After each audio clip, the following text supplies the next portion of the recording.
It's a new relaunch of the channel, and fantasy football is going to be a massive part of it. It is back, but how is my first squad draft lining up for this year? Let's take a look. I'm sure you'll recognise some familiar faces.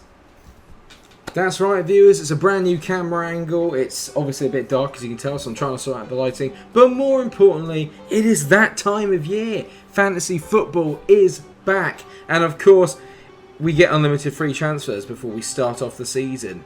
We will of course have loads of different build-up videos to fantasy football, and it's going to become a bigger part of the channel this year. I know I did a few last year and then it kind of tailed off. That is not the case this year. I promise you we're going to go all the way to the end of the season. And of course, you can take part in the Munch Invitational. The league code is down in the description below. So if you want to join, we had so many last year. If you do want to join, then please make sure that you drop into the description below. Leave a like while you're down there, and of course, join in the fun and the league. Unfortunately, there are no prizes because, as you can tell, budgeting is low.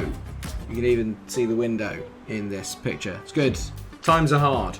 Because obviously we're starting off with a very kind of basic draft, okay? This is by no means going to be the final team, but there are a few players in here I am automatically thinking are a mainstay in the side. So we're going to quickly run through my opening, how many is it? 15 players, okay? We're going to go for it. For those of you that don't know about fantasy football, 2 goalkeepers, 5 defenders, 5 midfielders, and 3 strikers in this version of Fantasy Premier League, okay? People that know me will also realise that, of course, I am a Liverpool fan, but there is no room for sentiment and no room for loyalty in this draft. So therefore, I do have Everton and United players in there. So we'll start off with the obvious, which is in goal, and I think that this goalkeeper is obviously one of the few budget ones that everyone seems to be kind of going for at this point. He is owned by over 27% of the game already, and that, of course, is Robert Sanchez of Brighton. Moderately priced at £4.5 million. I feel like he is the best pick of the £4.5 million goalkeepers this year, as obviously there have been price rises in Meslier, Emi Martinez, Nick Pope, etc. All of them have gone up, but I think Pope was quite expensive last year for what you get. Sanchez will obviously, since taking charge of Matt Ryan as Brighton's number 1, he did pretty well at the end of last year, and the Seagulls finished off the season pretty well with a good number of clean sheets. You can tell that last year he managed to rack up 10, which for a team that conceded a lot of goals and tends to be relegation threatened is not too bad. However, he would not be my first choice goalkeeper for most weeks, because that title goes to England's own Jordan Pickford, who had himself a sensational World Cup. And yes, it feels a bit like sacrilege being a Liverpool fan to have Jordan Pickford in my team, but I don't think you can kind of ignore the season that this boy could have and the tournament he's had. He is obviously full of confidence after what happened at the Euros with England, and even though he only kept the same amount of clean sheets as Sanchez last year, there is a very different kind of manager in charge. It hurts me to even say this. So, as we all know, Rafa Benitez is in charge. Ex-Liverpool favourite. Not anymore, Rafa. Not anymore. But of course, Rafael Benitez is known for meticulously planning out and building very defensively solid teams, so you can expect that Jordan Pickford will keep probably more clean sheets this year than he did previously, and I think Everton could well be a dark horse to do quite well this season, provided they add a little bit to their arsenal. But let's not get into that. This is about fantasy football, and I think Jordan Pickford, at only £5 million, £500,000 more expensive, and owned with only 6.7% of players, is a really good differential, especially when you look at Everton's starting fixtures. Southampton at home, Leeds away, Brighton away, Burnley at home, Villa away, even Norwich. Up to game week 6, there are a lot of very good fixtures, and even after that, until you get up to around about Tottenham Hotspur, which is game week 11. So you could have Pickford in there arguably for the first 10 game weeks and expect to get off to a very solid start.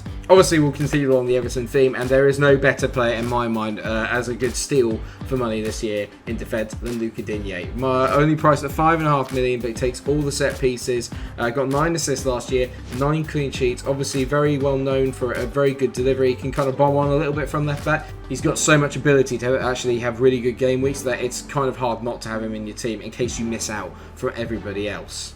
Then we move on to the rest of my defenders. We'll start off with Rob Holding. Arsenal are kind of a sleeper one for me, I think, this year. They kind of finished off the season pretty decently last year, and there's a few little gems in there that I think you can get in Arsenal that are very, very cheap, but could actually reap big rewards. Rob Holding obviously seems to be a player that played quite a fair bit last year. He's still only rated at 4.5 million, but Mikel Arteta seems to really like him. Kept 11 clean sheets, he got 1 assist last year. Not a brilliant haul, but at the end of the day, it is his first triple figure haul in fantasy football. And when you look at Arsenal's fixtures, minus the Chelsea, Manchester City ones, their first 11 game weeks are not too bad when you really look at it. And I think maybe as a very, very cheap £4.5 million defender that you can get in there as a kind of hot placeholder, Rob Holding is brilliant. Again, differential, owned by less than 5% of players in the game. Definitely one to watch out for. We'll get onto the big guns, and obviously one of those is Andrew Robertson. Obviously, a lot of people were probably going for Trent Alexander-Arnold, but actually Andy Robertson outscored him last year by 1 point, although I would say that Robertson probably played more minutes. He had a more consistent campaign, got a goal last year and 8 assists. Obviously nowhere near the standard that we would expect from Liverpool players, as you've seen from the previous years where he was in double figures for assists and clean sheets. Liverpool, though, obviously missing their talisman Virgil van Dijk next year, I expect them to be a lot better defensively going forward, and they've arguably got one of the best starting runs of any team at the start of the campaign here. You can tell there's a few big games, obviously, against Chelsea, City, United dotted in there, but those games are also at Anfield, apart from the United one, which is at Old Trafford, but that's in game week 9. I think, obviously, as well, Liverpool are one of those teams that if they hit a good run of form early, it doesn't really matter who they're playing. You would expect them to get quite a good result, very similar to where you would with Manchester City. But I do feel that Andy Robertson as well doesn't really have any kind of quality competition at left back, so he is more likely to play every minute of every game. Speaking of teams that have really good starts, Manchester United, you could argue, also have very good starts at the start of the campaign. They don't play any of the big 6 until Liverpool in game week 9. But you can see a few little difficult fixtures here. But again, Luke Shaw, a player that had a really, really good Euros, especially in terms of his attacking output, as well as the clean sheets that were put in there. I expect him to have a very good season. He's priced at 5.5 million, very similar to Luca Digne. And obviously, when you go for defenders, unless you've got well-known centre-backs that score a lot of goals from corners, a la John Terry and Rio Ferdinand back in the day, then really fullbacks are the way to go when it comes to fantasy football, simply for the attacking returns and potentially the defensive returns. Plus, they also take set pieces, which Luke Shaw can occasionally do for United, even though Bruno Fernandes is on the vast majority of them. Again, a player that kind of picks himself, had a brilliant year last year, got a goal, 5 assists, 10 clean sheets. I expect him to kick on again this year and play even better. He's in such good form right now and full of confidence. Scored a goal in the Euro final as well. Not that it really counted for much, but still. And last but not least, with the defenders, we have an old favourite of mine, a good placeholder, again, at £4.5 million. Kiko Firmino, I've got brought in, owned by less than 1% of players in the game. And while Watford obviously got relegated the last time that they were here, the most important thing to note is that they did actually have a very good defensive record in the Championship last year, and that is kind of the foundation that they are built on. Firmino played a lot of minutes last year. He can play left wing or right wing, so he's probably going to be able to be good cover as well for defenders when they're not there. And Watford have a really good starting run of fixtures. You can tell here, the only kind of big teams that they play are, well, I say big teams, big 6 teams, if you will, are Tottenham and Liverpool, and that is in game week 3 and game week 8 respectively. The rest of them, they've got a really good start, and if they hit the ground running, they should be good value, and I imagine that's going to be built on a very solid foundation. A little tip I've always noticed with fantasy football is if you're going to pick players that are in the promoted teams, it's good to pick them at the start of the season, because that's when they get that new promotion bounce and they are more likely to get positive results. As the season grows on, the wear and tear begins to kick in, and obviously then the performances begin to dip. So if you are going to kind of go for your newly promoted teams, try and get as many as you can in at the start that you think will be quite decent value. I've related a couple of English players already that had a pretty good Euros, and obviously, unfortunately, not the way he would want it to end, but I think Bukayo Saka in general had a fantastic Euros for England. Obviously made a real impact when he did come on. Maybe not in the final, but in the games before that was one of our better players. And got a lot of minutes last year for Arsenal and continues to grow in stature within that team. He got 5 goals and 5 assists last year. I do expect him to do a little bit more, because obviously he will continue to grow and his end product will get better, as was shown in the Euros. Again, priced at 6.5 million. He's a little bit more owned. 15% of the game have him currently. For me, the real sleeper might be Nicolas Pepe, because he had a sensational end to the season, and I fancy that he's about to explode onto the scene. So again, depending on obviously transfers, I would like to have either Saka or Pepe potentially in my final lineup. Pepe also takes free kicks, so ultimately Saka's in there as a placeholder for the time being, but I do expect Nicolas Pepe to probably be in my lineup come the start of the season. We've already talked about Arsenal's fixtures, not bad either really when you look at it up to game week 11. especially with the attacking returns, I think there's a lot of potential here for them to do well. So Saka or Pepe, I think, are the way to go with Arsenal if you're going for attacking returns. Now this boy might be my real sleeper hit, I think. There is no better player in terms of bang for buck, I think, than potentially Buendia, who now obviously does not play for Norwich. He plays for Aston Villa. A lot of people were saying it was as a Grealish replacement. I don't necessarily think that's true. I think that he's going to be playing on that right-hand side with Grealish on the left and Ollie Watkins up top. And if you look at it there as a three-pronged partnership in the Premier League, that is pretty good. It takes a bit of the weight off of Grealish, so now all the creativity does not have to come through him. Dean Smith is building a pretty decent side in Villa down there, and I do fancy Buendia to be the best probably player in their team apart from Grealish this season. I expect big things from him. In his last outing in the Premier League, it kind of took a little while to acclimatise. Only got 1 goal, 7 assists, which doesn't reflect very well, but he was in a pretty poor Norwich side.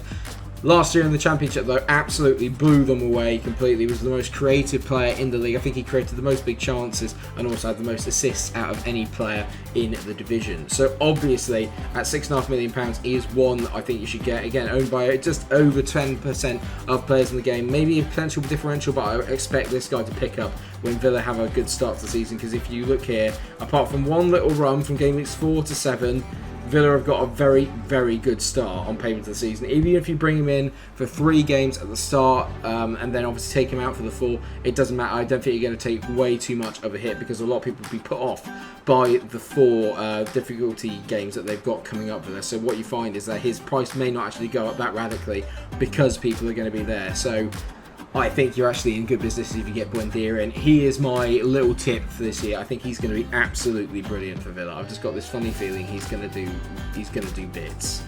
And talking about bang for your buck, in comes Rafinha, still priced at £6.5 million, 25% owned by the game, or just under that. No player had more assists since Rafinha started in game week 9 last year, apart from Bruno Fernandes. That is how good Rafinha was, at a fantastic breakthrough campaign, and I do believe that he is obviously going to be a fulcrum in the way that Leeds play. They're not going to change the style, it will still be high tempo, still be very attacking, and I do feel that Rafinha is crucial to that, and he should play every minute of every game provided he is fit and firing. He is arguably Leeds' most important creative player. And it's the 2 big premium ones, and premium players are a little bit of a problem this year because there are so many highly expensive ones that it is near on impossible due to the rest of the price rises to get at least 3 in. So I think you need to pick from 2. I have gone for Mohamed Salah because Salah picks himself. No midfielder scored more goals last season than him. He's done that 3 years now out of the 4 that he's been in the Premier League. It was his lowest year for returns in terms of assists last year, but that was more down to the profligacy of Sadio Mane and Roberto Firmino than it was to do with Salah himself, who still got himself 22 goals. He is an absolute FPL phenomenon, and you need to have him. The £12.5 million price tag is steep, but when you consider the fact that he's owned by just under 50%, aka half the game, you need to have him. Especially, again, like I said, with Liverpool's fixtures, it is a no-brainer. He has scored in every single opening game week since he put on a Liverpool shirt. So I do expect him to start off with a very good start to the season against Norwich away at Carrow Road. And as I touched on it before, Bruno Fernandes obviously finishes off the midfield. £12 million, he's had a massive jump up, but no player scored more points in fantasy football last year than the Portuguese Maverick midfield orchestrator. That's a very good descriptive way of putting it. 18 goals, 14 assists, had a brilliant season. My one hang-up with him is that he had a very poor end to the season, and he also had a very poor Euro. So if he doesn't start off very well, I am going to be a bit concerned, and obviously he doesn't particularly turn up in big games for Manchester United either. Jadon Sancho may be a cheaper alternative. Obviously we don't know how much he's going to be yet, but I have got my eyes on Sancho. And another sleeper hit, and I will discuss him in another video coming on, is Mason Greenwood. Now that's because Mason Greenwood is classified as a midfielder, but all the murmurs at our Old Trafford are that he's going to be playing more as a centre forward this year, which makes him a very good out of position bargain because he's only valued at £7.5 million. And because I've spent quite a lot of money everywhere else, the front 3 is a little bit bargainy, but I do feel there's a lot of good bits in here as well. Ivan Toney is my first one. I wanted to get some Brentford players in there. No team scored as many goals in the Championship as Brentford did last year, and Ivan Toney had a record-breaking season where I believe he got 33 or 34 goals in the Championship, and I don't care what level you're at, that amount of goals is bloody good. A lot of their play goes through Tony. Again, he is another, not really a differential at all. He's valued at £6.5 million, 35% ownership. I do expect him to be pretty much at the heart of anything that Brentford do that is quite good. So I'm taking a little bit of a punt on the fact that Brentford will start off well. Again, I talk about that new promotion bounce. I expect Brentford to have that, especially because it's their first time in the Premier League. And then we come on to two seasoned Premier League veterans. Chris Wood had a very good end to the campaign last year. Started off very, very poorly and didn't really score that much for the first half of the campaign. But in the second half of it, really took off. Got 12 goals last year, which is his second highest he's ever had in the Premier League, along with 3 assists as Burnley kind of finally turned it on a little bit. You look at their fixtures, not too bad either, really, as a decent start. Obviously, he's going to play pretty much every minute of every game. And at 3%, or just under 3% ownership, could be a very good differential.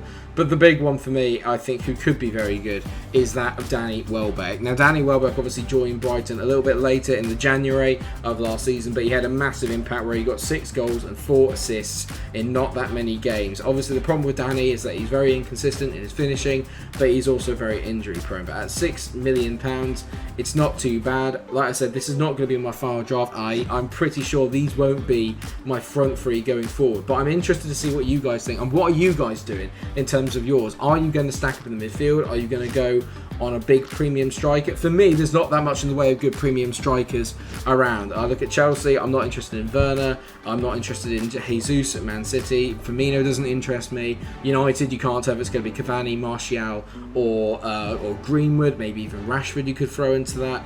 I'm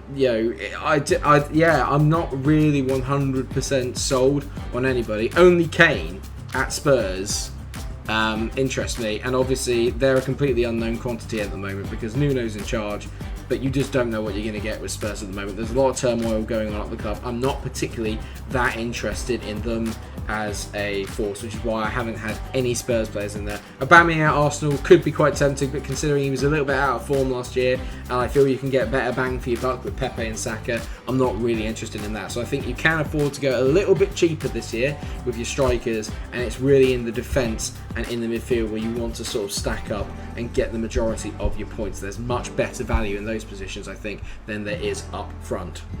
Now that is it, viewers. It is so good to be back. Thank you so much for all your patience all this time, obviously, with everything going on with me personally. The channel is obviously back, things are happening, and fantasy football is going to be a massive part of that. So I'm really, really grateful that you've watched this video. If you have and you're playing fantasy football this year, drop a like on the video, share, subscribe, because there'll be plenty more like this going forward. There'll be a lot more tips, hopefully, that I might be able to share with you. But if not, it's a community. Let's just share together, and I totally won't steal your ideas. But honestly, thank you very much for watching. If you have enjoyed the video, please do drop a like on it, share, subscribe, and until I see you again for some more FPL magic, where I go through goalkeepers, defenders, midfielders, and strikers, and who to pick. Take care of yourselves, everyone, and stay cool. Bye!